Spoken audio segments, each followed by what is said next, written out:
Hello बच्चों, तो हम लोग देखेंगे रंग बिरंगा संसार और मानव नेत्र का लास्ट टॉपिक। और लास्ट टॉपिक में हम लोग देखने वाले हैं, तीन टॉपिक को देखेंगे।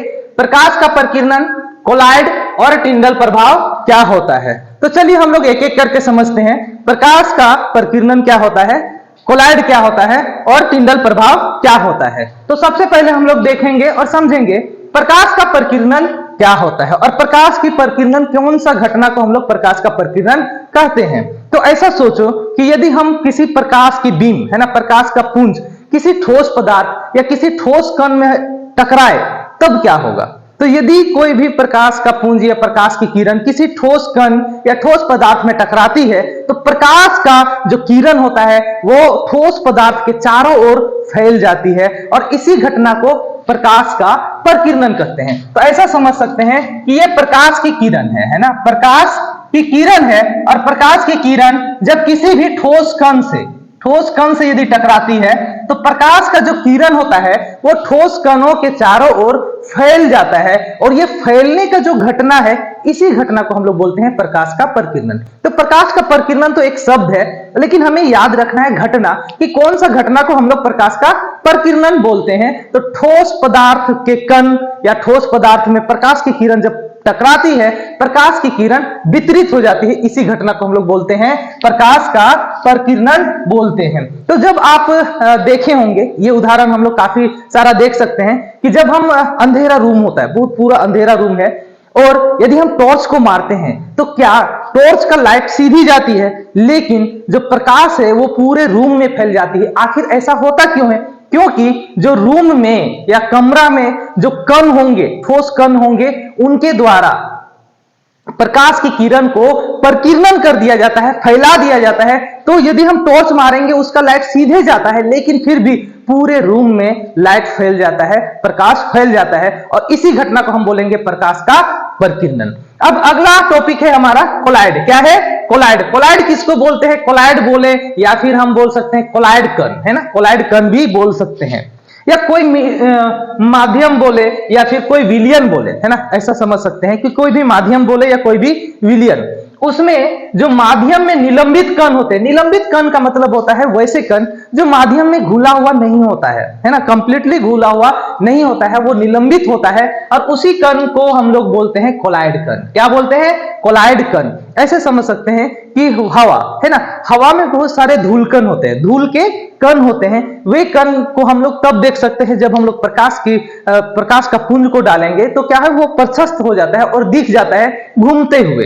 तो वो कण जो है हवा में घुला हुआ नहीं होता है, वो निलंबित होता है और हवा में घूमते रहता है। तो वैसे कण को हम लोग क्या कण बोलेंगे?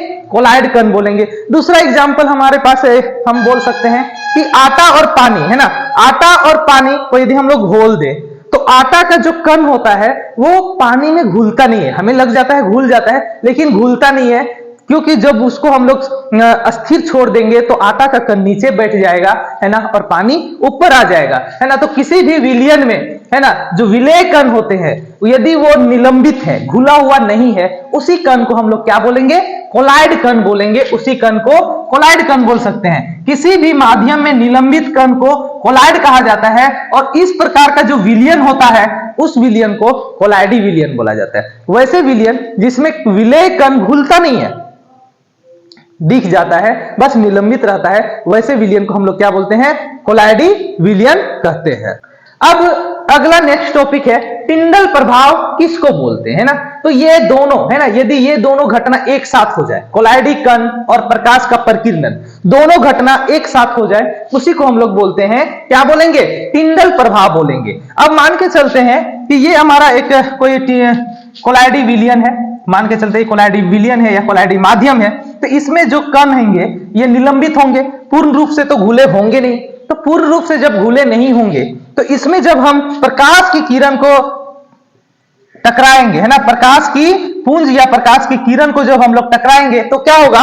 इस विलयन में, इस कोलाइडी विलयन में जो कोलाइड के कण होंगे, कोलाइड के कण द्वारा प्रकाश का क्या हो जाएगा? प्रकीर्णन हो जाएगा।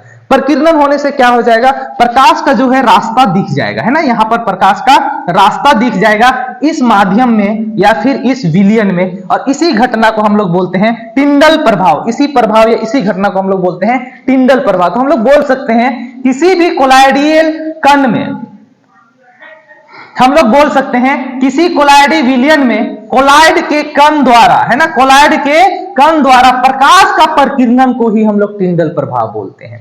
तो इस प्रकार हम लोग बहुत सारे विलयन देख सकते हैं। दूध जो है वो भी कोलाइडी विलयन होता है। यदि दूध में हम लोग प्रकाश पूंज या टॉर्च मारेंगे तो क्या होगा, है ना, तो जो प्रकाश का रास्ता है वो दिख जाएगा, और इसी प्रभाव को हम लोग बोलेंगे टिंडल प्रभाव, है ना। कोलाइडी विलयन में जो कोलाइड के कण होते हैं उनके द्वारा प्रकाश का प्रकीर्णन हो जाता है, प्रकाश फैला दिया जाता है जिससे रास्ता दिखने लग जाता है, और इसी प्रभाव को हम लोग बोलेंगे टिंडल प्रभाव। टिंडल प्रभाव को हम लोग कुहासे के दिन भी देख सकते हैं। कुहासा में क्या है, धूल कण और धुआं जो होते हैं वो हमारे कोलाइडी कण होते हैं। तो जब हम लोग प्रकाश या टॉर्च मारते हैं या फिर कोई लाइट हम लोग जलाते हैं तो वो लाइट का जो रास्ता है वो कंप्लीटली दिखना शुरू हो जाता है, और इसी को हम लोग बोलते हैं टिंडल प्रभाव। तो आप लोग वीडियो को पॉज करके, है ना, यहाँ से डेफिनेशंस लिख सकते हैं और समझ सकते हैं, और यदि आप लोग दोबारा रिपीट करना चाहे तो दोबारा वीडियो को देख सकते हैं। ये हमारा लास्ट टॉपिक था, है ना, किसका, रंग बिरंगा संसार और मानव नेत्र का,